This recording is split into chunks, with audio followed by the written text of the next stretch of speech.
केंद्रीय गृह मंत्री अमित शाह ने कांग्रेस अध्यक्ष खड़गे के बयान पर पलटवार किया है। कर्नाटक के धारवाड़ में जनसभा को संबोधित करते हुए शाह ने कांग्रेस अध्यक्ष खड़गे के बयान की निंदा की। अमित शाह ने कहा कि कांग्रेस अध्यक्ष खड़गे मोदी जी की तुलना काले सांप से करते हैं। कभी ये कांग्रेस वाले कहते हैं कि उनके खिलाफ अपशब्दों का प्रयोग किया जाता है। शाह ने कहा कि आप जितनी गाली देंगे कमल उतना ही खिलेगा।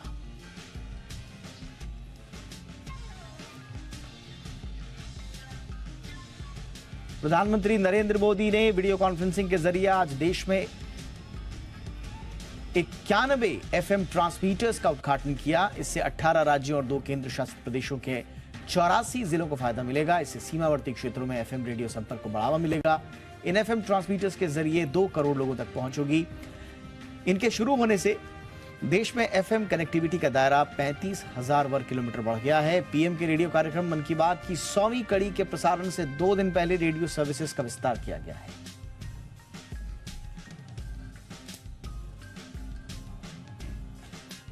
यौन शोषण के आरोपों से घिरे रेसलिंग फेडरेशन ऑफ इंडिया के अध्यक्ष ब्रिजभूषण शरण सिंह पर दिल्ली पुलिस आज केस दर्ज करेगी। दिल्ली पुलिस ने सुप्रीम कोर्ट में यह बयान दिया है। 21 अप्रैल को एक नाबालिग समेत 7 महिला रेसलर्स ने ब्रिजभूषण के खिलाफ यौन शोषण की शिकायत की थी।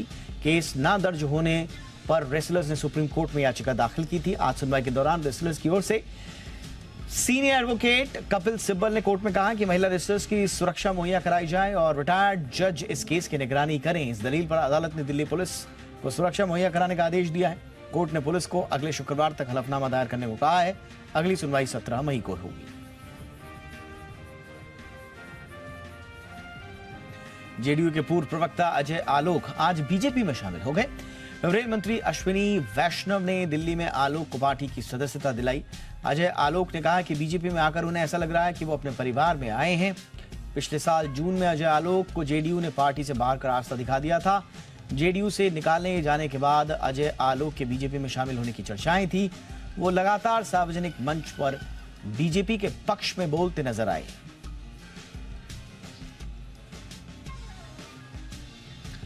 सुप्रीम कोर्ट ने हेट स्पीच के मामलों में राज्य और केंद्र शासित प्रदेशों को तत्काल एक्शन लेने का निर्देश दिया है। सुप्रीम कोर्ट ने कहा कि जब भी कोई नफरत फैलाने वाले भाषण देता है तो सरकारें बिना किसी शिकायत के एफआईआर दर्ज करें। कोर्ट ने कहा कि हेट स्पीच से जुड़े मामलों में केस दर्ज करने में देरी होने पर इसे अदालत की अवमानना माना जाएगा। इस मामले में अगली सुनवाई 12 मई को होगी। कोर्ट ने कहा कि ऐसे मामलों में कार्रवाई करते हुए बयान देने वालों के धर्म की परवाह नहीं करनी चाहिए।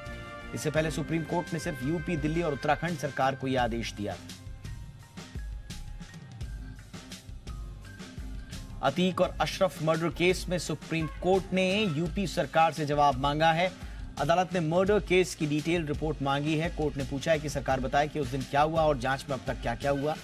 इसके अलावा कोर्ट ने 24 फरवरी को हुए उमेश पाल हत्याकांड के आरोपियों की एनकाउंटर की रिपोर्ट भी मांगी है। कोर्ट ने यूपी सरकार से पूछा है कि अतीक अशरफ को ले जा रही गाड़ी को सीधे अस्पताल क्यों नहीं ले जाया गया। मामले में अगली सुनवाई 3 हफ्ते बाद होगी। अतीक अशरफ की 15 अप्रैल की रात तकरीबन 10 बजे के बाद प्रयागराज के कॉलविन अस्पताल में गोली मारकर हत्या कर दी गई थी।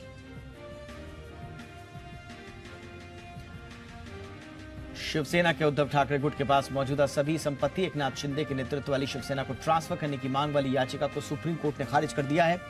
आशीष गिरी नाम के वकील ने यह याचिका दाखिल की थी। गिरी की याचिका को खारिज करते हुए चीफ जस्टिस डीवाई चंद्रचूड़ ने पूछा कि ये किस तरह की याचिका है और आप कौन हैं। इसके बाद सीजेआई ने कहा कि आपकी याचिका पर विचार नहीं किया जा सकता।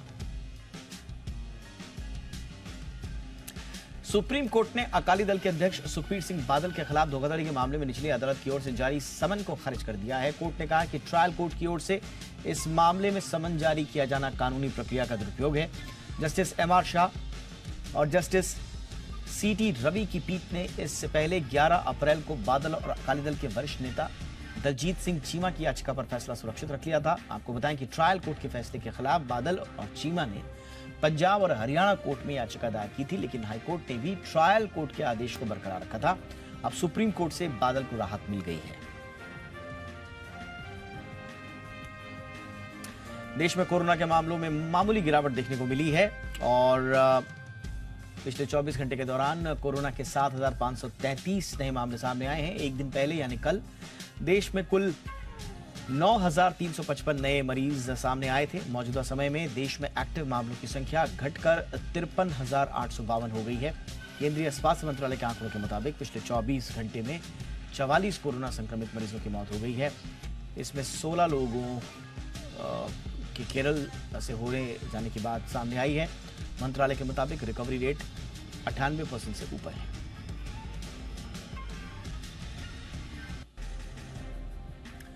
अयोध्या में बन रहे राम मंदिर में अगले साल 22 जनवरी को प्राण प्रतिष्ठा की जाएगी। उत्तर प्रदेश के मंत्री सुरेश कुमार खन्ना ने ट्वीट करके इसकी जानकारी दी है।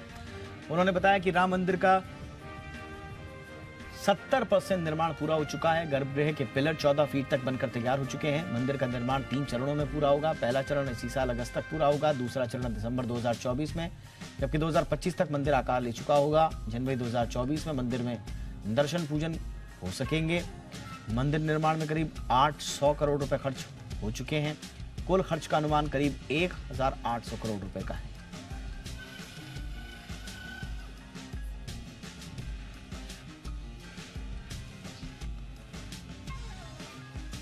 और आइए शुरू करते हैं आज की हमारी कवर स्टोरी।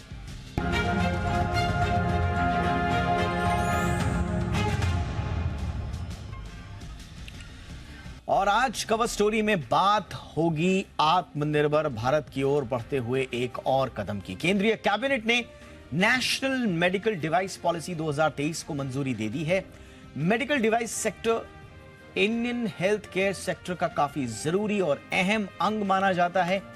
यह सेक्टर उस समय और भी ज्यादा महत्वपूर्ण हो गया जब भारत ने ventilator, rapid antigen test kit, RT PCR kit, IR thermometer, PPE kit, N95 mask जैसे मेडिकल उपकरणों का बड़े पैमाने पर उत्पादन किया और कोरोना के खिलाफ लड़ाई में दुनिया का साथ भी दिया।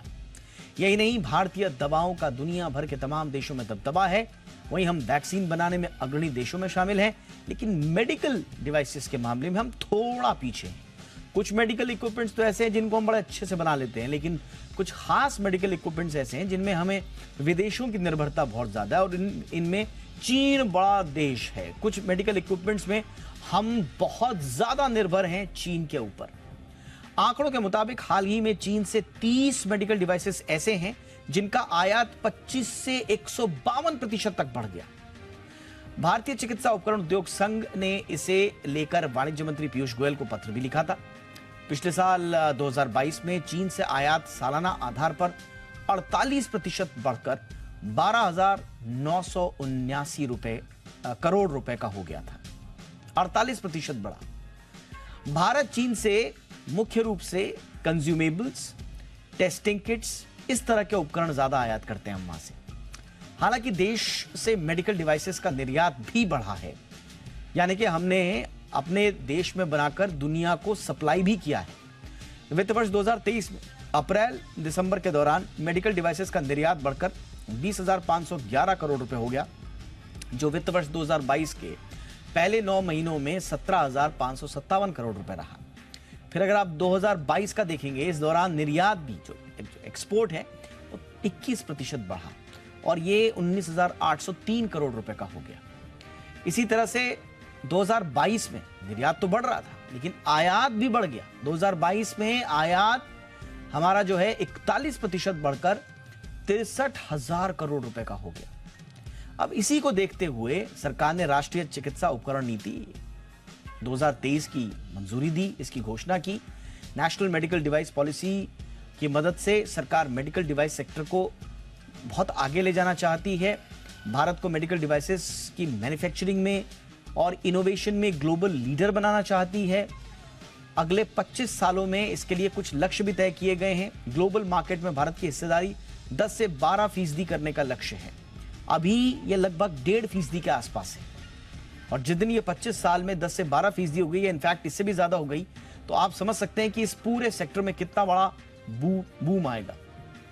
इस पॉलिसी से साल 2030 तक 2030 तक मेडिकल डिवाइस सेक्टर $11 बिलियन का जो आज है आसपास, वो $50 बिलियन का हो जाएगा। अब इतना बड़ा सेक्टर है हमारे पास, इतने सारे इसमें स्कोप्स हैं, संभावनाएं हैं, तो स्वाभाविक रूप से इससे जॉब जनरेशन भी होगी, इससे वेल्थ क्रिएशन भी होगी और हम मेडिकल डिवाइसेस के क्षेत्र में आत्मनिर्भर बनेंगे। इसका एक बहुत इंपॉर्टेंट पहलू जो ये है कि अभी जो हम विदेशी इक्विपमेंट्स मंगाते हैं उसका खामियाजा एक मरीज को, उसके तीमारदारों को ज्यादा रकम चुकाकर भी भरना पड़ता है।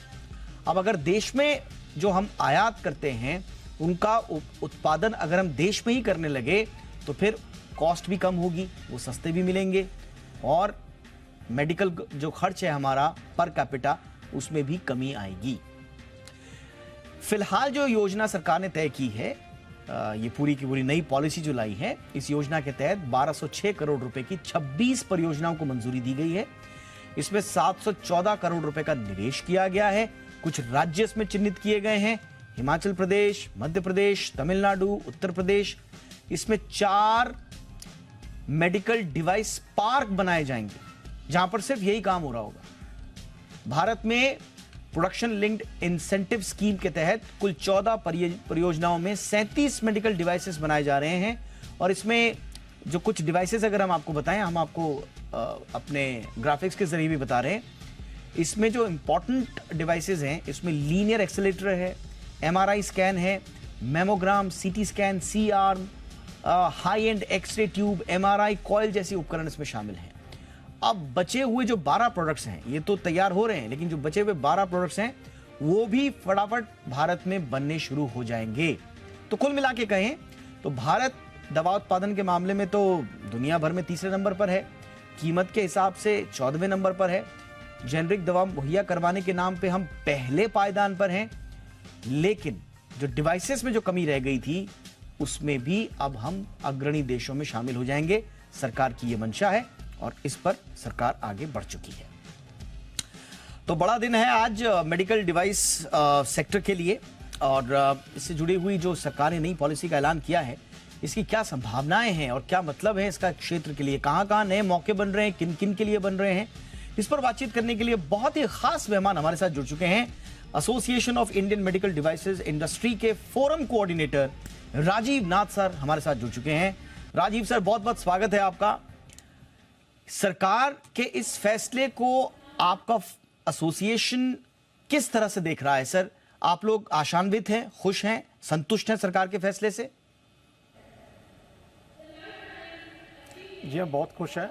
ये तो जून 2014 का पहला ड्राफ्ट बना था, 8 साल लग गए इस जर्नी के लिए, लेकिन जब हमने अनाउंसमेंट सुनी कैबिनेट की, प्राइम मिनिस्टर की लीडरशिप में भारत को आत्मनिर्भर करने के लिए, मेडिकल डिवाइस इंडस्ट्री को मेक इन इंडिया की तरफ जोरी से ले जाने के लिए पॉलिसी अनाउंस करी गई है, बड़ी खुशी हुई है कि ये दिन आ गया है। अभी तक कहां पे हम चूक रहे थे सर? मैं पढ़ रहा हूं कि बहुत सारे डिवाइसेस हैं, उनको हम आज भी चीन से मंगा रहे थे और जो हमने रिपोर्ट दिखाई उसमें 152% तक इंपोर्ट बढ़ा है हमारा उन डिवाइसेस में। तो ऐसी क्या मजबूरी थी सर कि हम इन डिवाइसेस को इंपोर्ट कर रहे थे, अपने यहां नहीं बना पा रहे थे? भारत के जो मैन्युफैक्चरर हैं, इंजीनियर हैं, उनमें पूरी क्षमता है प्रोडक्ट बनाने की। कोविड के टाइम पे जब आपने देखा था कि पूरी इंपोर्ट्स लॉकडाउन में रुक गई थी, तो कुछ ही महीनों में देखा था आपने कि किस इंजीनियरिंग फील्ड से ये आइटम बनाए थे कई लोगों ने कोलैबोरेशन करके, लेकिन बाद में फिर गिरावट आ गई मैन्युफैक्चरिंग में। इसके 3-4 प्रथम कारण हैं। जो पार्लियामेंट्री हेल्थ कमेटी है उन्होंने भी सरकार को यही सलाह दी है कि सबसे पहले सरकार एक सेपरेट डिपार्टमेंट बनाए फार्मास्यूटिकल्स का, मेडिकल डिवाइसेस के लिए अलग करे, फार्मास्यूटिकल्स के लिए अलग करे। दूसरा, दवाइयों के लिए जो लॉ है उसमें से मेडिकल डिवाइस को अलग करके मेडिकल डिवाइस का लॉ अलग से बनाए। और तीसरा, जो कस्टम ड्यूटी हमारी है जो 0 से लेकर 7.5% है, जिसके कारण कई मैन्युफैक्चरर खुद इंपोर्टर बन गए हैं, उस पर गौर करें और जहाँ पर बढ़ाने की ज़रूरत है, जहाँ पर हम बढ़ा सकते हैं, जहाँ मेडिकल डिवाइस इंडिया में बन सकते हैं, वहाँ पर रिव्यू करके 10-15% की अगर बढ़ोतरी होती है, जो आईमेड की रिक्वेस्ट है, जैसे मोबाइल फ़ोन में हुआ है, तो उससे मैन्युफैक्चरिंग में तेज़ी आएगी। और चौथा, जो हॉस्पिटल हैं प्राइवेट हेल्थ केयर में, वो इम्पोर्टेड डिवाइस को हाई एमआरपी पे बेच के ज़्यादा मुनाफा कमाते हैं, और जो सस्ते वाले मेडिकल डिवाइस होते हैं भारतीय, उनको जगह नहीं मिलती है रिटेल शॉप पे, हॉस्पिटल पे, और कंज्यूमर को चॉइस नहीं मिलती है खरीदने के लिए। इस पे भी पार्लियामेंट्री कमेटी ने सरकार को बोला है रिव्यू करने के लिए कि जो प्राइस कंट्रोल ऑर्डर है फार्मास्यूटिकल्स का वो अलग है, डिवाइस के लिए अलग सिस्टम होना चाहिए, और आईएमएड की तरफ से ऑलरेडी रिकमेंडेशन है कि किस तरीके से मॉनिटरिंग करे और किस तरीके से रोक लगाए ताकि कंज्यूमर को भी बेनिफिट होए और मेक इन इंडिया को भी बेनिफिट होए। आपने स्टेंट्स में देखा, स्टेंट्स में कैसे प्राइस कैप लगाने के बाद मैन्युफैक्चरिंग में ग्रोथ आई है और कंज्यूमर को भी बेनिफिट हुआ है। Absolutely, absolutely. अगर सरकार इस तरीके से काम करेगी तो हमारे को पूरा कॉन्फिडेंस है कि हम दुनिया में प्रथम 5 देशों में आ सकते हैं मेडिकल डिवाइस बनाने में। सर, आपको लगता है कि इसमें अभी हम 1.5% हैं ग्लोबल मार्केट के, हम कह रहे हैं कि 2030 तक हम $50 बिलियन का सेक्टर होंगे। आपको लग रहा है सर कि ये 10-12% या 15% या 20% का मार्केट कैप्चर करने के लिए, ग्लोबल मार्केट कैप्चर करने के लिए हमें कितना टाइम लगेगा सर? नहीं, ये थोड़े जो आंकड़े हैं इसमें थोड़ा सुधार करने की जरूरत है। अच्छा, बताइए सर। क्योंकि जो ये आंकड़े हैं ये पुराने हैं। तो आज के दिन पे आप देखिए, जैसे पिछले साल $7.5 बिलियन का इंपोर्ट हुआ है, इस पे ड्यूटी लगाएंगे और फिर कंज्यूमर मार्केट की बात करेंगे तो दुगना लेके चलेंगे तो इंपोर्ट ही जो हमारा है वो 12 से 15 बिलियन डॉलर का है। इस पे जो इंडियन मैन्युफैक्चरिंग है वो ऐड करेंगे तो उससे ऑलरेडी हम 18-20 बिलियन डॉलर की हमारी मार्केट है। वो $50 बिलियन पहुंचना कोई बड़ी बात नहीं है, और हमने कई प्रोडक्ट्स में देखा है जहां पर हमारी क्षमता है ग्रो करने की, हम ग्रो कर सकते हैं। जैसे मेरी कंपनी ही देखिए, हमने जो कोविड के दरमियान दुनिया भर में जो वैक्सीन गई है उसके साथ सिरिंजें भी गई हैं। दुनिया में अगर 8 बिलियन वैक्सीन शॉट्स लगी हैं तो उसमें से हमारी कंपनी हिंदुस्तान सिरिंजेस ने 20% से ऊपर सिरिंजें सप्लाई करी हैं, 1.7 बिलियन। तो ऐसा नहीं है कि हम ये उद्देश्य पूरा नहीं कर सकते हैं, लेकिन साथ चाहिए। कोविड के टाइम पे, लॉकडाउन के टाइम पे बड़ा अच्छा टीम वर्क था। अगर इसी तरीके से टीम वर्क से काम होए तो स्काई इज द लिमिट। अच्छा राजीव सर, ये बड़ा इंटरेस्टिंग फैक्ट है इंडियन मेडिकल इक्विपमेंट कारोबार का। बड़ा इंटरेस्टिंग फैक्ट है कि हम विदेशों में भारतीय इक्विपमेंट सप्लाई कर रहे हैं, लेकिन भारत में जो हॉस्पिटल्स हैं वो विदेशों से इक्विपमेंट मंगा के उनमें एक्स्ट्रा अनाप शनाप पैसा जोड़ के महंगे दामों पे हमें ही बेच रहे हैं। तो ये ऐसा क्यों है सर? हमारा दुनिया में हमारे प्रोडक्ट की डिमांड और हमारे यहां जो है हमारे प्रोडक्ट की खपत नहीं हो रही।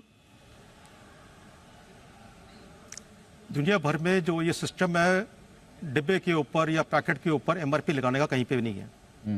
ये हमने कंज्यूमर को बचाने के लिए हमने ये सिस्टम इंडिया में शुरू करा, लेकिन ये सिस्टम अब्यूज़ हो रहा है। हम चाहते हैं गवर्नमेंट मॉनिटरिंग करे, क्योंकि हमारे को मालूम है जो आइटम इंपोर्ट होते हैं अगर गवर्नमेंट मॉनिटरिंग करेगी तो उनको नज़र आएगा कि जो 100 रुपये की चीज़ इंपोर्ट होती है उसके ऊपर जो एमआरपी है वो 20 गुना 30 गुना होती है। अब कोई भारतीय प्रोडक्ट बनाएगा वो 100 रुपये का 150 रुपये में या 80 रुपये में देना चाहेगा, लेकिन वो अगर 300 रुपये की एमआरपी रखेगा, 400 रुपये की एमआरपी रखेगा उसके ऊपर, तो हॉस्पिटल उसका माल नहीं बेचेगा, ना रिटेलर उसका माल बेचेगा। तो हमारे को सिस्टम में खेलना पड़ता है। अब ये हमारे को अच्छा नहीं लगता कि ये सिस्टम में खेलने के लिए एथिकल मार्केटिंग ना कर पाएँ और हम कंज्यूमर को बेवकूफ़ बनाएं। इसलिए हम खुद ही चाहते हैं कि ये सिस्टम साफ तरीके से होए, जैसे स्टेंट्स में हुआ है। और कोई भी पदार्थ है, कोई भी मेडिकल डिवाइस है, उसके ऊपर जो एमआरपी है वो 4 गुना से ऊपर नहीं होनी चाहिए। ओके। तो लाख रुपए की आइटम है उसकी एमआरपी 2 गुना से ज़्यादा नहीं होनी चाहिए।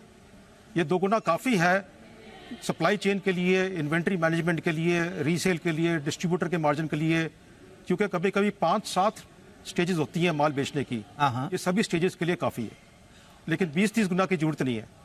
ये आपने बड़ा इंपॉर्टेंट कहा। ये तो एक कंज्यूमर एंगल की बात है कि अगर आप एमआरपी में 20 गुना 30 गुना बढ़ाकर बेच रहे तो कंज्यूमर की बात है। और कंज्यूमर के साथ साथ अगर हमारी इंडस्ट्री को इससे नुकसान हो रहा है तब तो इसमें वाकई में सरकार को तुरंत इसमें एक्शन लेना चाहिए, जैसा कि पार्लियामेंट्री कमेटी ने सजेस्ट भी किया है, और सरकार शायद इसी दिशा में आगे बढ़ भी रही है। अब सर कई बार मैं सोचता हूं कि ऐसा क्यों है कि हमारे मैन्युफैक्चरर का माल जो है वो हमारे इंडियन हॉस्पिटल्स में नहीं बिक रहा है, रिटेल शॉप्स में नहीं बिक रहा है। उसके पीछे दो कारण हो सकते हैं, जैसा मैं सोच रहा हूं अपनी अंडरस्टैंडिंग से। पहला कि उनको मार्जिन ज्यादा मिलता है, उसमें उनमें स्कोप ज्यादा मिलता है उनमें एमआरपी बढ़ाने का। और नंबर दो कि वो ये कह सकते हैं कि ये विदेशी सामान है साहब, ज्यादा सुरक्षित होगा, सोफिस्टिकेटेड होगा, बेहतर क्वालिटी का होगा। तो क्या ये सिर्फ मिथ है, हमारे पास वो क्वालिटी नहीं है, या फिर ये कहीं अनफेयर ट्रेड प्रैक्टिसेस चल रही हैं सर? ये एकदम अनफेयर ट्रेड प्रैक्टिसेस चल रही हैं अनफॉर्चुनेटली, क्योंकि अब आपने स्टेंट्स में देखा ना, जैसे ही प्राइस कैप लगाई गई तो हॉस्पिटल अब अपना मार्जिन देख के नहीं माल खरीद रहा। अब हॉस्पिटल अपनी खरीद की जो प्राइस है वो देख के माल खरीद रहा है। नॉर्मली आप और मैं माल खरीदेंगे, कोई भी सेंसिबल बायर माल खरीदता है तो बाइंग प्राइस देखता है, मार्जिन देख के नहीं माल खरीदता। लेकिन हॉस्पिटल अनफॉर्चुनेटली कुछ ऐसे हॉस्पिटल हैं, सारे नहीं, कुछ हॉस्पिटल ऐसे हैं जो कि मार्जिन देख के माल खरीदते हैं। उनको होता है कि अगर सस्ता वाला माल लेंगे जिसपे फॉर एग्जांपल सिरिंज है उस पर 5 रुपये की एमआरपी है तो हमारे को तो खाली 1 रुपये का मार्जिन मिल रहा है, और अगर हम 15 रुपये की एमआरपी पे माल बेचेंगे सिरिंज को तो हमारे को 10 रुपये एक्स्ट्रा मिल रहे हैं। तो नेचुरली फिर जो 15 रुपये की एमआरपी का माल है वो स्टॉक करके वो माल बेचेंगे। कंज्यूमर को इसमें फॉर्चुनेटली कोई चॉइस नहीं होती है। आप दवाई तो खरीद सकते हैं, टेलीविजन भी खरीद सकते हैं, मोबाइल फ़ोन भी नेगोशिएट कर सकते हैं, लेकिन जब आप जाते हैं हॉस्पिटल में बीमार होते हैं तो डॉक्टर आपको जो देगा या हॉस्पिटल जो आपको देगा उसी ब्रांड को आपको कंज्यूम करना पड़ेगा। और जब आपके सामने होती है कि माता पिता के लिए बेस्ट चीज़ खरीदनी है और जो सामने रखा जा रहा है तो आदमी कहता है चलो विदेशी ब्रांड है, ट्रस्टेड ब्रांड है, यही खरीदा जाए। आप कॉन्टैक्ट लेंस ही देखिए, कॉन्टैक्ट लेंस इंडिया में ऑरोलैब और जैसी कई कंपनियां बड़े सस्ते दामों में बना के कंज्यूमर को दे सकती हैं, 100 रुपया, 500 रुपया, 1000 रुपया। लेकिन कंज्यूमर को भी होता है, डॉक्टर को भी होता है कि इतना सस्ता लेंस, इतना सस्ता तो फिर घटिया होएगा। अब इंडिया इस दुनिया में टॉप 10 मैन्युफैक्चरर्स में है कॉन्टैक्ट लेंस में, ओके, टॉप 10 मैन्युफैक्चरर्स में है सर्जिकल ग्लव्स में, टॉप 10 मैन्युफैक्चरर्स में है वेंटिलेटर्स में, टॉप 10 मैन्युफैक्चरर्स है ऑर्थोपेडिक इम्प्लांट्स में। लेकिन जैसे आपने कहा कि हम अपनी मार्केट में टॉप 10 में क्यों नहीं है, तो इसके ये 2-3 कारण हैं। ये बड़ा बहुत ही इंटरेस्टिंग सर आपने इंसाइट्स दिए हैं। अब एक इंटरेस्टिंग सवाल जो हमारे दर्शकों के मन में होगा और जो इस पॉलिसी के बाद थोड़ा सा कारोबारी लिहाज से सोच रहे उनके लिए होगा, मैं थोड़ा आपसे समझना चाहूंगा सर कि मेडिकल डिवाइस मैन्युफैक्चरिंग में एक नया कोई अपना कारोबार करना चाहता है या कारोबार का एक्सपेंशन करना चाहता है या डाइवर्सिफाई करना चाहता है या कोई नया एंटरप्रेन्योरशिप शुरू करना चाहता है, कहां कहां किस किस तरह के मौके बन रहे हैं सर? अब मौके तो इतने सारे हैं, अगर पॉलिसी ठीक हुए तो मैं आपको सिंपल सा एग्जांपल दूं जी। हॉट वाटर बॉटल पहले इंडिया में बनती थी, आज के दिन पे हम 80 करोड़ रुपए की, 100 करोड़ रुपए की हॉट वाटर बॉटल इंपोर्ट करते हैं। ये नहीं हम बना नहीं सकते, आपको ये हाई टेक्नोलॉजी आइटम है। पर्सनल वेइंग मशीन, आप जाते हैं बाथरूम का जो स्केल होता है अपना वजन लेने के लिए, तकरीबन 80-100 करोड़ रुपए की हमारी इंपोर्ट आए। क्या कारण है? हम खुद बना नहीं सकते क्या? ये तो बड़ी मैं सिंपल आइटम्स की बात कर रहा हूँ। सर्जिकल ग्लव हम बनाते हैं, लेकिन एग्जामिनेशन ग्लव जो कोविड के टाइम पे आपने देखा ना, जो नीले रंग का होता था या सफेद रंग का होता था, नॉन स्टेराइल, जिससे आप जाते थे डायग्नोस्टिक टेस्ट के लिए, तो आपके लिए जो क्लिनिशियन यूज करता था, सर्जिकल ग्लव मैन्युफैक्चरर खुद ही सारा 100% एग्जामिनेशन ग्लव इंपोर्ट करते हैं मलेशिया से। क्यों करते हैं? क्योंकि 0% ड्यूटी है। FTA में हमारा उनसे एग्रीमेंट है कि हम 0% पे काम करेंगे। अगर 0% पे ग्लव आएगा और लेटेक्स के ऊपर 60% ड्यूटी है, तो जो मैन्युफैक्चरर है जो सर्जिकल ग्लव बनाता है जिसमें हाई वैल्यू है, उसमें तो वो कम्पीट कर पाता है, लेकिन जो कॉम्पिटिटिव आइटम है, लो मार्जिन आइटम है, उसमें वो कम्पीट कर नहीं पाता, इसलिए वो खुद ही इंपोर्ट करता है। तो ये सारी पॉलिसीज, ये सारी चीज़ दूर करने के लिए, जैसे पहले मोबाइल फ़ोन नहीं बनते थे इंडिया में, टेलीविज़न नहीं बनते थे इंडिया में, कंप्यूटर नहीं बनते थे इंडिया ने, जब सरकार ने दिमाग लगा के इंडस्ट्री से बात करके ठीक पॉलिसीज़ बनाई हैं, तो आज के दिन पे मोबाइल फ़ोन देखिए, जो दुनिया के टॉप मैन्युफैक्चरर हैं वो खुद आके यहाँ पर बना रहे हैं। एब्सोल्युटली। तो इसमें भी ऐसा ही हो रहा है। तो अगर पॉलिसी का सपोर्ट है तो ये सब कुछ पॉसिबल है। राजीव सर, आपने बहुत अच्छी जानकारी दी और इस पूरी पॉलिसी को समझाया, इसकी क्या संभावनाएं हैं। और दूसरा, मुझे बहुत जानकर ताज्जुब भी हुआ कि जो पेन पॉइंट्स आपने बताए हैं वो वाकई में हमारे इंडियन मैन्युफैक्चरर्स के बहुत ही स्ट्रॉन्ग पेन पॉइंट्स हैं। अगर सरकार के इंटरवेंशन से हमारे इंडियन मैन्युफैक्चरर्स को, यस सर प्लीज बोलिए। मैं एक मिनट आपको क्लैरिफाई कर दूं, क्योंकि आपने मेरे से पहले पूछा था कि हमारे पेन पॉइंट्स क्या, तो मैंने आपको जो पॉइंट्स बताए थे 3-4 कारण जिसके चक्कर में हम इतना इंपोर्ट करते हैं, वो मैंने पॉइंट्स बताए थे। लेकिन वो पेन पॉइंट्स हैं, वो पॉलिसी डिसीजन नहीं है। सरकार ने जो पॉलिसी डिसीजन जो लिया है वो 6 चीज़ों पे लिया है। ओके। सबसे प्रथम है कि जो रेगुलेशंस है उसको स्ट्रीमलाइन करा जाए। ठीक है। अब वो स्ट्रीमलाइनिंग में सेपरेट लॉ है, वो हमारी मांग है। दूसरा उनका है कि इन्वेस्टमेंट लाई जाए। इन्वेस्टमेंट कैसी होएगी, उसमें टैरिफ करेक्शन हमारी मांग है। नंबर 3, गवर्नमेंट ने कहा है कि इन्वेस्टमेंट के साथ साथ R&D इनोवेशन आए।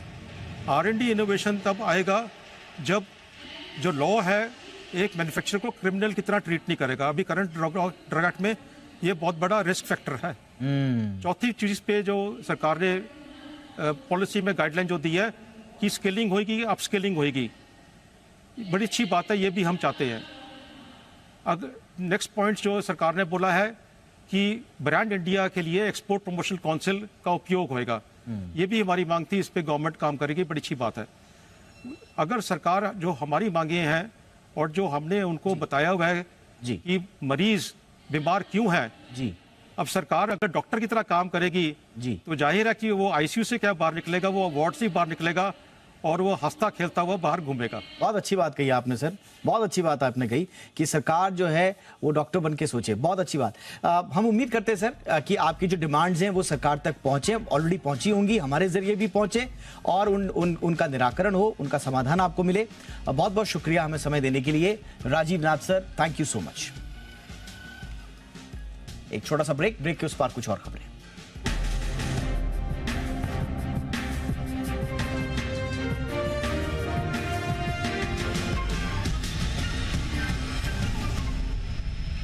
हिंदी, उर्दू, पंजाबी, भोजपुरी, मैथ। जीनियस। अच्छा, शहर कौन सा? सही सवाल, गलत जगह। सही जगह है ग्लोब कैपिटल, जहां पर आपको मिलेंगे award winning research based ideas, अपने पोर्टफोलियो को मैनेज करने की सुविधा। Globe Capital, money must grow. Investment in securities market are subject to market risk. Read all the related documents carefully before investing. Rajnigandha, wires and cables, connecting people to power. इस वक्त की big breaking, गर्मी कर दे fail summer sale, buy mega deals on the top beauty and lifestyle brands और lucky draw में जीतिए ढेर सारे इनाम।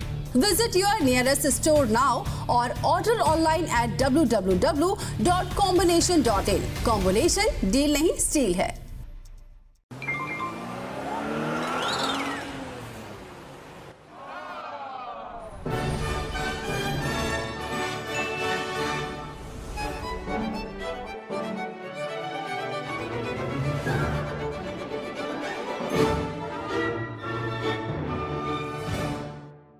रजनीगंधा, wires and cables, connecting people to power.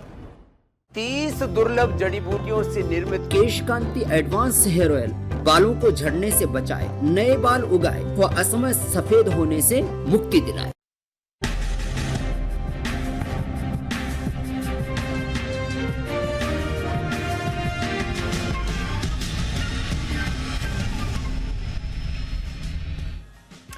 क्या वायु प्रदूषण का मॉनसून की देरी से आने और बढ़ती गर्मी से कोई कनेक्शन हो सकता है? बिल्कुल हो सकता है। Indian institute of tropical metrology की स्टडी में यह बात सामने आई है कि कमजोर मॉनसून के पीछे वायु प्रदूषण एक बड़ा कारण है। कैसे, देखिए।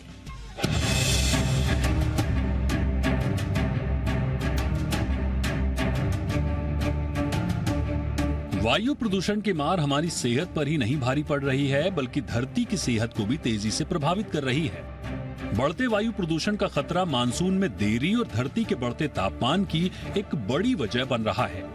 पुणे के Indian institute of tropical metrology यानी IITM की एक स्टडी में कहा गया है कि कमजोर मानसून के पीछे वायु प्रदूषण का बड़ा हाथ है। स्टडी में शामिल मौसम वैज्ञानिकों का कहना है कि वायु प्रदूषण और वेस्ट पैसिफिक ट्रॉपिकल साइक्लोन में आई बढ़ोतरी ने पिछले कुछ दशकों में भारतीय मॉनसून को कमजोर करने का काम किया है। यानी हवा में तैरती जहरीली गैस का असर हमारी हेल्थ के साथ साथ अब मौसमी गतिविधियों और देश में मॉनसून पर भी पड़ने लगा है। एक स्टडी के मुताबिक वायु प्रदूषण से वर्षा की मात्रा कम हो रही है और वातावरण में मौजूद एरोसॉल धरती का तापमान बढ़ाने के साथ ही बादलों के बनने की प्रक्रिया और प्रकृति को प्रभावित कर रहे हैं। बता दें कि वाहनों और फैक्ट्रियों से निकलने वाले धुएं से एरोसॉल की मोटाई बढ़ती है, इससे गर्मी बढ़ती है और बरसात के मौसम में होने वाली बारिश प्रभावित होती है। एरोसॉल की मोटाई बढ़ने का असर बादल बनने की प्रक्रिया पर पड़ता है और बारिश की मात्रा कम हो जाती है। अब समझते हैं कि आखिर क्या है एरोसॉल। दरअसल एरोसॉल एक कोलाइड है, यानी हवा का ऐसा मिश्रण जिसमें ठोस या द्रव के सूक्ष्म कण एक समान रूप में बिखरे होते हैं। कार्बन और धूल के कणों से मिश्रित धुएं के अलावा कोहरा और स्मॉग एरोसॉल के उदाहरण हैं। जब बारिश होती है तब एरोसॉल में मौजूद कण पानी की बूंदों के साथ मिलकर जमीन पर आ जाते हैं। हालात ये आ गए हैं कि लोगों पर बढ़ती गर्मी और बढ़ते वायु प्रदूषण की दोहरी मार पड़ रही है। आने वाले दिनों में ये खतरा और घातक साबित हो सकता है। खासकर हार्ट और अस्थमा के मरीजों के लिए ये स्थिति जानलेवा साबित हो सकती है। इसके अलावा गर्भवती महिलाओं पर भी एयर पॉल्यूशन और बढ़ती गर्मी के चलते मॉनसून का बदलता चक्र घातक साबित हो सकता है। दक्षिण एशिया क्षेत्र में अभी ये खतरा 2% के करीब है, जिसके 2050 तक 25% तक बढ़ने के अनुमान है। वहीं ये भी अनुमान है कि इस खतरे से दक्षिण एशिया क्षेत्र की करीब 52% आबादी प्रभावित हो सकती है। फिलहाल तो प्रकृति ने हमें खतरे का संकेत दे दिया है और अगर हम समय रहते विकास के मॉडल को नहीं बदलते हैं तो मौसम की मार की चपेट में आते हमें देर नहीं लगेगी। ब्यूरो रिपोर्ट, जी मीडिया। तो मानसून के बाद अब कर्नाटक के चुनावी मौसम का भी हाल जान लीजिए। कर्नाटक में 10 मई को चुनाव होना है, मगर उससे पहले सियासी रण जहर से भर गया है। कांग्रेस अध्यक्ष खड़गे ने पीएम मोदी को जहरीला सांप बोला तो बीजेपी ने इशारों में सोनिया गांधी को विष कन्या बता दिया। अब दोनों दलों की तरफ से आरोप प्रत्यारोपों का दौर जारी है।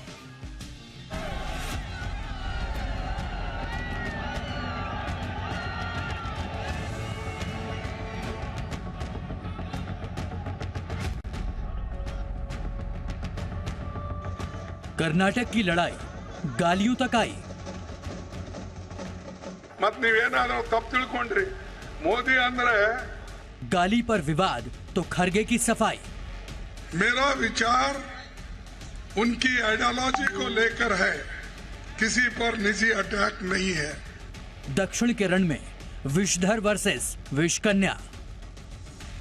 कर्नाटक में चुनाव प्रचार जोर शोर से चल रहा है, लेकिन इस दौरान भाषा की मर्यादा लगातार टूट रही है।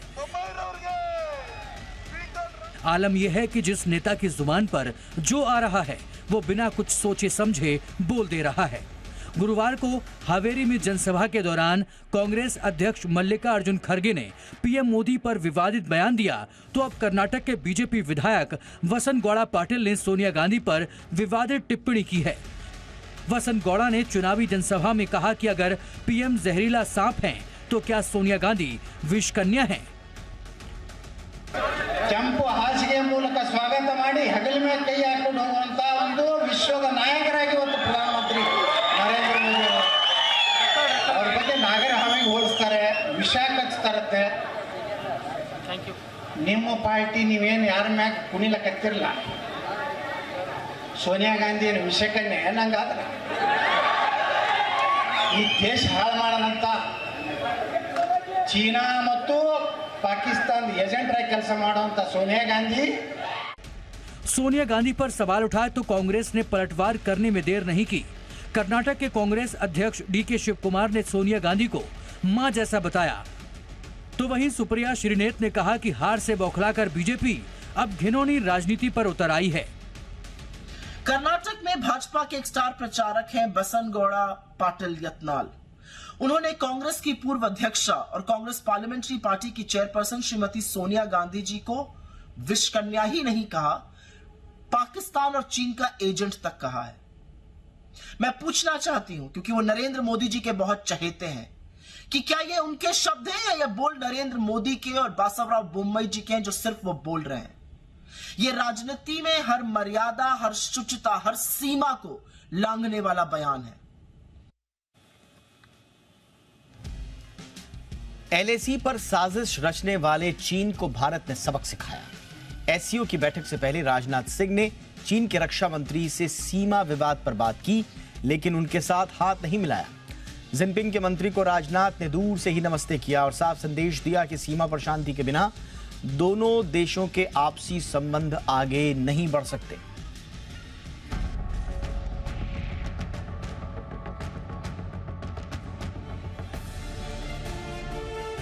एससीओ के रक्षा मंत्रियों की बैठक से भारत ने चीन को संदेश भी दे दिया और सबक भी सिखाया। रक्षा मंत्री राजनाथ सिंह ने जिनपिंग के डिफेंस मिनिस्टर ली शांगफू के साथ हाथ तक नहीं मिलाया। लद्दाख में सीमा विवाद के बाद चीन और भारत के बीच पहली बायलैटरल मीटिंग हुई, मगर राजनाथ सिंह ने चीन को दूर से ही नमस्ते करके भारत का रुख साफ कर दिया। जिनपिंग के मंत्री को राजनाथ ने संकेतों में नए भारत का ट्रेलर देकर कम शब्दों में बहुत कुछ समझा दिया। राजनाथ सिंह ने चीन के अलावा एससीओ के दूसरे देशों के रक्षा मंत्रियों के साथ भी द्विपक्षीय बैठक की, मगर यहां गर्मजोशी भी दिखी और उत्साह भी दिखा। 27 अप्रैल को ही राजनाथ सिंह तजाकिस्तान के रक्षा मंत्री से मिले। दोनों मंत्रियों ने हाथ मिलाया और मेमेंटो भी शेयर किया, मगर चीन के रक्षा मंत्री के साथ ऐसा कुछ नहीं हुआ। तजाकिस्तान की तरह ही ईरान के रक्षा मंत्री और राजनाथ सिंह के बीच बैठक हुई। यहां भी हैंडशेक के बाद एक दूसरे को गिफ्ट दिए गए, पर जब चीन के रक्षा मंत्री से मिलने की बारी आई तो सिर्फ बैठने का इशारा हुआ और बातचीत शुरू हो गई। राजनाथ सिंह ने कजाकिस्तान के डिफेंस मिनिस्टर का भी गर्मजोशी से स्वागत किया, हाथ मिलाया, फोटो सेशन हुआ, पर चीन के रक्षा मंत्री के साथ राजनाथ सिंह ने ऐसा कुछ नहीं किया। अंतर्राष्ट्रीय कूटनीति में संकेतों के बहुत मायने होते हैं और जिनपिंग के मंत्री को राजनाथ ने जो संकेत दिए वो बेहद अहम है। आज एससीओ के रक्षा मंत्रियों की दिल्ली में एक बैठक हुई। बैठक में एससीओ देशों के 7 रक्षा मंत्री दिल्ली में मौजूद रहे, लेकिन पाकिस्तान के रक्षा मंत्री ख्वाजा आसिफ इस्लामाबाद से ऑनलाइन जुड़े। हालांकि ख्वाजा आसिफ का एससीओ की बैठक के लिए दिल्ली न आना किसी को नहीं खला, क्योंकि पाकिस्तान में रक्षा मंत्री की अहमियत एक मुखौटे से ज्यादा कुछ नहीं है। बैठक के दौरान रक्षा मंत्री राजनाथ सिंह ने टेरर के मुद्दे पर पाकिस्तान और उसके आका चीन को खूब खरी खोटी सुनाई। राजनाथ सिंह ने साफ किया कि आतंकवाद से सभी देशों को मिलकर लड़ना होगा, क्योंकि आतंकी ग्रुप अब सोशल मीडिया और क्राउड फंडिंग जैसे नए तरीकों का इस्तेमाल कर रहे हैं। ऐसे में अगर एससीओ को मजबूत होकर उभरना है तो आतंक के खिलाफ एकजुट होना बेहद जरूरी है। एससीओ के मंच से भारत ने चीन पाकिस्तान को विस्तारवाद और आतंक पर जीरो टॉलरेंस का मैसेज दिया, यानी सीमा पार आतंकवाद हो या एलएसी पर जबरन विवाद बढ़ाने की नियत, भारत हर हरकत का मुंह तोड़ जवाब दे रहा है। दिल्ली से कृष्ण मोहन मिश्रा के साथ ब्यूरो रिपोर्ट, जी मीडिया। जिया खान खुदकुशी केस में कोर्ट ने 10 साल बाद फैसला दे दिया है। सीबीआई कोर्ट ने सबूतों की कमी के चलते सूरज पंचोली को बरी कर दिया। सूरज पंचोली पर जिया खान को सुसाइड के लिए उकसाने का आरोप था।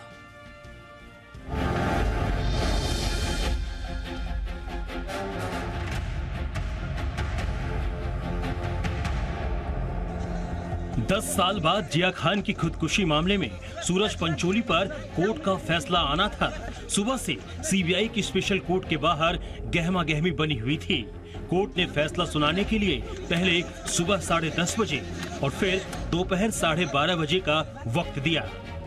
इन 2 घंटों में दोनों पक्षों ने अंतिम दलीलें पेश की, मगर जजों ने तमाम दलील के बाद जो फैसला सुनाया वो सूरज पंचोली के पक्ष में आया। कोर्ट ने सूरज को सबूतों के अभाव में बरी कर दिया।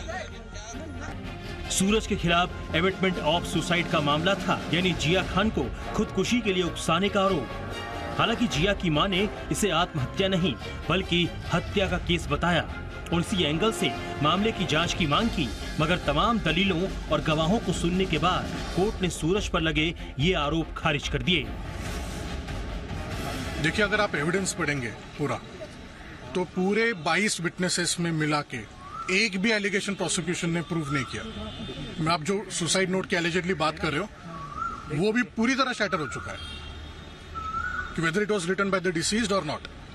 तो ये सारा अभी एविडेंस आने दीजिए रिकॉर्ड पे, जजमेंट पे, then I will be able to conduct. जाहिर है सीबीआई कोर्ट के फैसले से जिया की मां राबिया खान संतुष्ट नहीं है और अब वो अपनी बेटी की इंसाफ की लड़ाई हाई कोर्ट में लड़ने की तैयारी में है। जिया की मौत के बाद राबिया खान ने सूरज पंचोली पर गंभीर आरोप लगाए थे। राबिया ने कहा था कि सूरज ने जिया के साथ बेहद बुरा बर्ताव किया। सिर्फ सूरज ही नहीं, उसके परिवार ने भी जिया के साथ बदसलूकी की। राबिया ने यहाँ तक कहा कि सूरज ने जिया को अबॉर्शन के लिए मजबूर किया। राबिया ने सूरज पंचोली को अपनी बेटी का मुख्य आरोपी भी बताया। मैं एक बात कहूँगी, आज अबेटमेंट टू सुसाइड इरेडिकेट हुआ है, लेकिन the question mark is how did my child die, so the cause of death is still pending. क्या लग रहा है कहाँ पर एक कहीं चूक हुई है? मैंने शुरू से कहा है this is a case of murder and now the abatement to suicide is gone, but the murder still is hanging. बात बाजार की। बाजार ने मई सीरीज की शानदार शुरुआत की है। कारोबार के अंत में सेंसेक्स 463 अंक चढ़कर 61,112 के स्तर पर बंद हुआ। वहीं निफ्टी 150 अंक चढ़कर 18,000 के पार क्लोज हुआ, जबकि बैंक निफ्टी 233 अंक चढ़कर 43,234 के लेवल पर बंद हुए। कारोबार के दौरान पीएसयू बैंकों, आईटी और छोटे मझोले शेयरों में जमकर खरीदारी देखने को मिली। मार्केट में आज कहां सबसे ज्यादा एक्शन देखने को मिला, बता रहे हैं कुशल गुप्ता।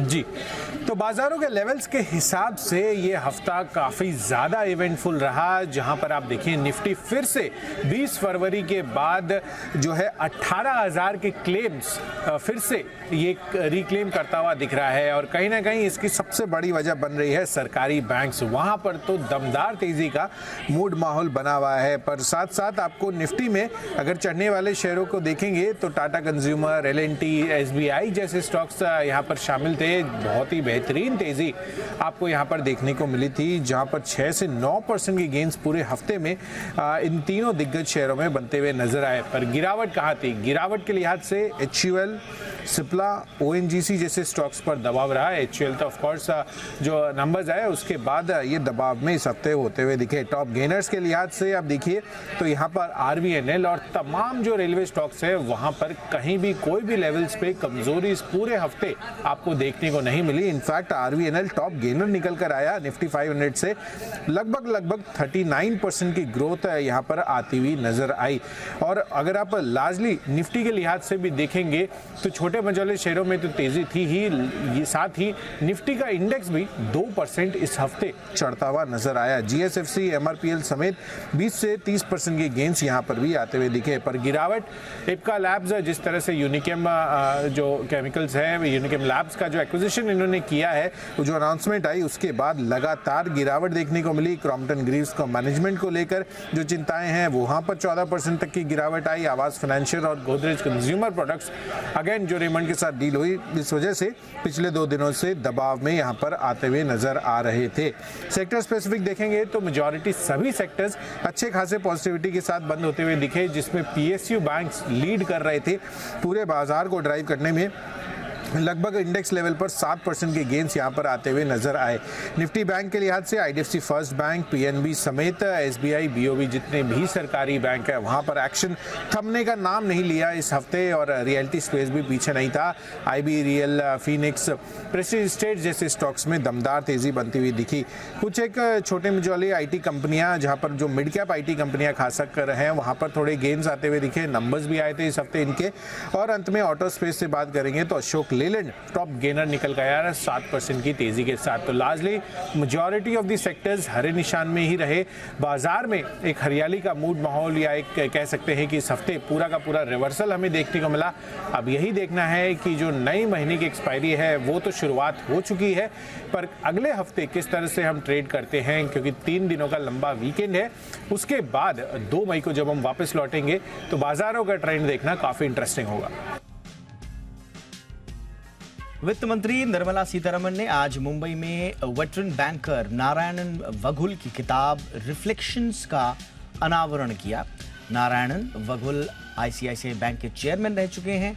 इस मौके पर वित्त मंत्री ने कहा कि वघुल ने हमेशा निस्वार्थ और निडर होकर काम किया है। वित्त मंत्री ने यह भी कहा कि पहली बार 2021 में बजट में निजीकरण शब्द का इस्तेमाल किया गया। Really so humbled. A person about whom I've heard so much for his integrity, so much for his fearlessness, is today before me, and I'm honored to release his reflections. The first time the word privatization was used in the budget of 2021. And thanks to the Prime Minister Modi, who has that vision to say government should not be in business where it has no business. और इस मौके पर नारायण वघुल से खास बातचीत की जी media संवाददाता ब्रजेश कुमार ने। वघुल ने कहा कि सरकार को बैंकिंग मामलों में दखलंदाजी नहीं करनी चाहिए, केवल आरबीआई को ही इसे देखना चाहिए। Sir, you talked about downfall in moral values, which is very important. We have seen recent incidents in recent years in banking. What's your thought on that? I mean, I'm out of banking for 20 years. You ask me what happened in 96, I'll be able to tell you. But what happened in 2020, I won't know anything about it. I'm not familiar with that. I don't want to talk about things of which I have no personal knowledge.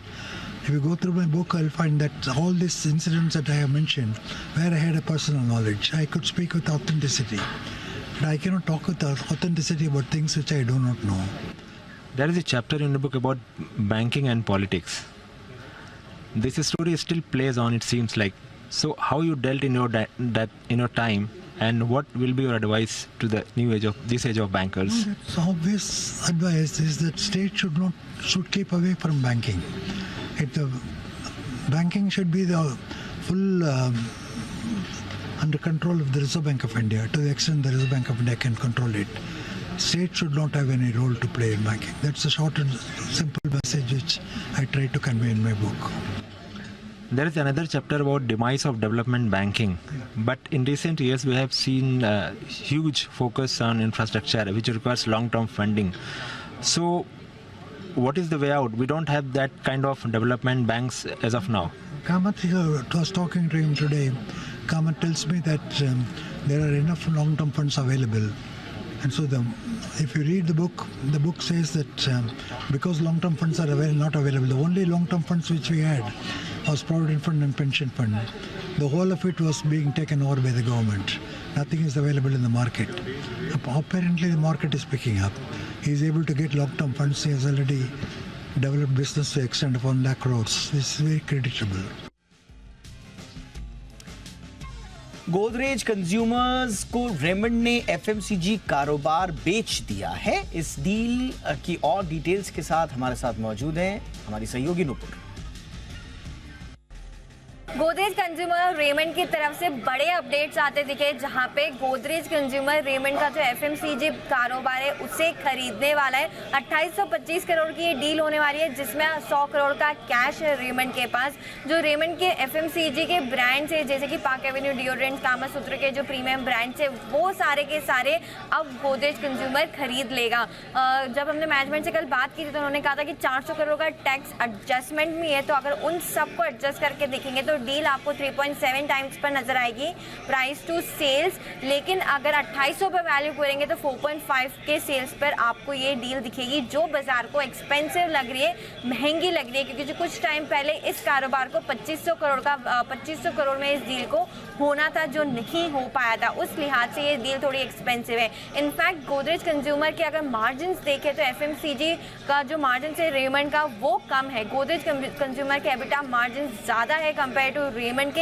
हालांकि gross margin पे दोनों similar level पे है, लेकिन ये भी एक concern सामने निकल के आया था। तीसरा इंपॉर्टेंट पॉइंट यहाँ पर ये था कि गोदरेज कंज्यूमर के लिए ये नए वेंचर्स है, इस कैटेगरी में वो फिलहाल नहीं है, इसलिए ये इसका इन सब का इंटीग्रेशन करना एक चैलेंज गोदरेज कंज्यूमर के लिए हो सकता है।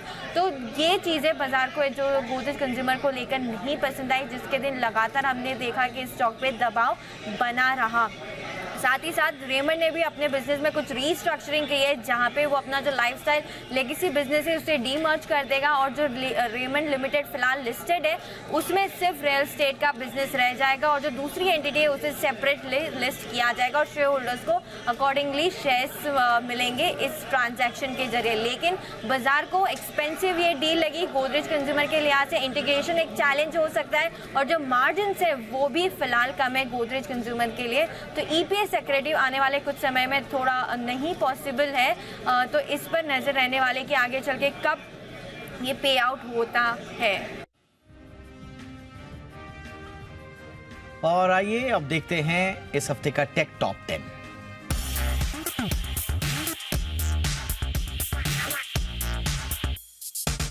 हाय एवरीवन, मैं हूं मोहिनी भदौरिया। आप देख रहे हैं टेक टॉप 10। हर हफ्ते की तरह आज हम फिर हाजिर हैं टेक्नोलॉजी से जुड़े 10 बड़े अपडेट्स के साथ।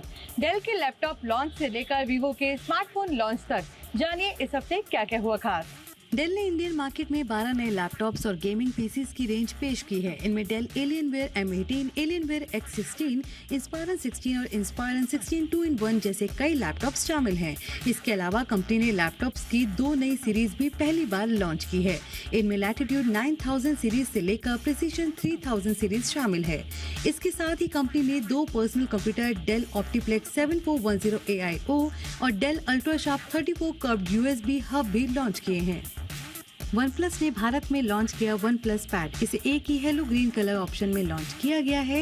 इसमें 11.61 इंच की LCD display, 44 hertz refresh rate, 500 nits brightness मिलती है। साथ ही 13 मेगापिक्सल कैमरा 9510 mAh बैटरी के साथ आता है। Honor ने इंडियन मार्केट में 2 नए लैपटॉप्स लॉन्च किए हैं। इनके नाम Honor MagicBook X14 और X16 हैं। इन दोनों लैपटॉप को Intel 12 जनरेशन प्रोसेसर और 2 स्टोरेज वेरिएंट में लॉन्च किया गया है। दोनों में 60 Wh की बैटरी, एक वेबकैम, 2 USB Type-A पोर्ट, एक HDMI और USB Type-C पोर्ट मिलता है। वीवो ने इंडियन मार्केट में Vivo X90 और X90 Pro फोन लॉन्च कर दिए हैं। इन दोनों सीरीज में मिलता है MediaTek Dimensity 9200 चिपसेट। वहीं ये 50 मेगापिक्सल कैमरा से लेस है। X90 phone 2 variants 8GB RAM 256GB और 12GB रैम और 256GB के साथ आते हैं। इसके टॉप वेरिएंट की कीमत 63,999 रुपए है। वहीं X90 Pro 5G को एक ही स्टोरेज 12GB रैम और 256GB स्टोरेज के साथ लॉन्च किया है, जिसकी कीमत 84,499 रुपए है। एम्ब्रेन ने लॉन्च की वाइज रूम 2 स्मार्ट वॉच। इसमें 1.39 इंच की IPS LCD डिस्प्ले मिलती है। कंपनी का दावा है इसमें 10 दिनों की बैटरी लाइफ मिलती है। इसमें फिटनेस और हेल्थ ट्रैकिंग के लिए 100 से ज्यादा sport modes, SP02, heart rate, blood pressure, sleep mode जैसे फीचर्स मिलते हैं। इंडियन ब्रांड हैमर ने लेटेस्ट हैमर स्ट्रोक और S ultra smart watch launch की है। दोनों स्मार्ट वॉच के साथ TFT डिस्प्ले, IP67 रेटिंग और 24/7 एक्टिविटी ट्रैकर्स का सपोर्ट मिलता है। दोनों स्मार्ट वॉच में 240x282 पिक्सल रेजोल्यूशन के साथ 1.96 इंच का IPS टच स्क्रीन डिस्प्ले मिलता है, जो कम बेजल और 50 निट्स की पीक ब्राइटनेस के साथ आता है।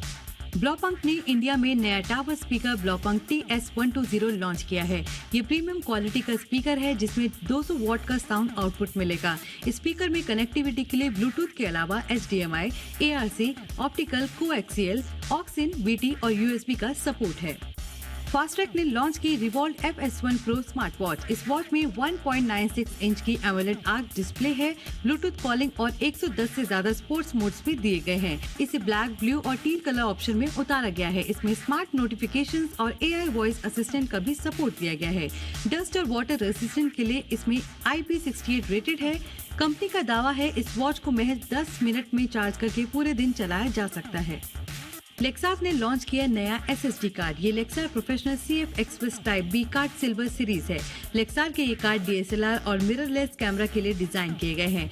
इन कार्ड को 128GB, 256GB और 512GB वेरिएंट में पेश किया गया है। इस कार्ड के साथ 1750 MB की रीड और 1300 MB की राइट स्पीड मिलती है। इसमें आप 8K की क्वालिटी तक की वीडियो सेव कर सकते हैं।